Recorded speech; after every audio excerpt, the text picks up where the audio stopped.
How's it going, guys? Today we're going to be talking about the books, the memoirs that we recently read. I read Henry Kaufman's Money on Markets, and you read Earl, the autobiography of DMX. Today we're going to be asking each other a couple questions about our book and the author itself. So, as for you, what was the tone of the author throughout the whole book? Well, his tone, it was addressed pretty seriously, I'd say, and because DMX has a pretty sad story, especially in his early life, growing up in a rough neighborhood. So all the problems that he faced, the author tried to keep a serious tone to express the seriousness of the situation. Okay.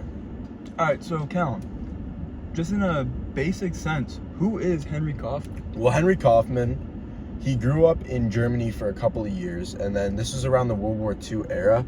So his family decided to move over to America, where he went through schooling and found his career through finance and Wall Street.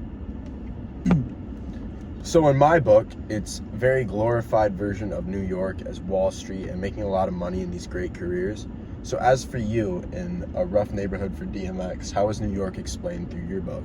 Well, yeah, it's not even really the main New York City. It's more upstate in Yonkers, which is more like a suburb area, but it's a very dangerous and like ghetto suburb.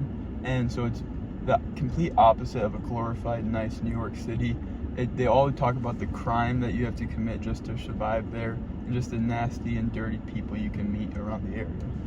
You know, so there's millions of people on Wall Street working every day doing the same job that Henry Kaufman did.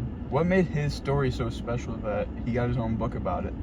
So Henry Kaufman really just wanted to break down what it was like. He said many times that he just felt like a number to the company in his younger years and when he was lower in the seniority of his company, and also on how he moved through small firms all the way up to bigger firms throughout New York City. Now, I think many of other Wall Street workers, they get in through their connections or something. Henry Kaufman came from practically nothing as he moved over from Germany at a young age and had nobody to connect to get him in through Wall Street. All right, so my final question to you is about your book. Would you recommend it to people to read? Not only just DMX fans, but anybody in general to read it, or nobody at all? Oh yeah, I'd probably recommend this book, like you said, especially if you're a fan of DMX or like rap in general. But it's just a great story about someone, you know, struggling through hardships, growing up in a rough city in New York, and then, you know, just making it to a successful life, but unfortunately having a tragic end.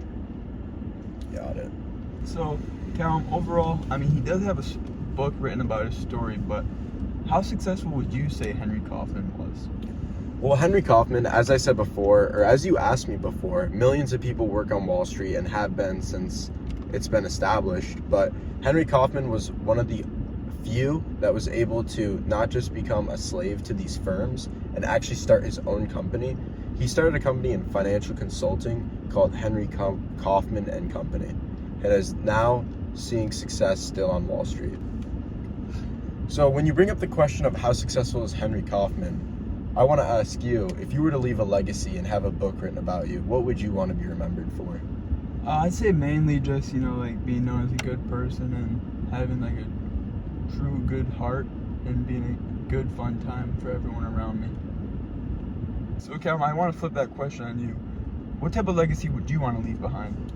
You know, that's a difficult question because I've thought about it for a while now, and I feel like there is no true answer that I want to leave. I don't know if I want to not be remembered at all, or if I want to be remembered as somebody who everybody knew is a good person, or maybe even a villain.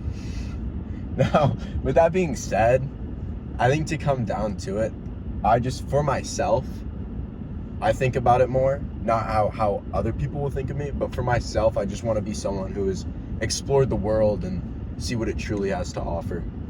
Good point. Good point. That's all we have for our book talk today. Check back in next week for another new book.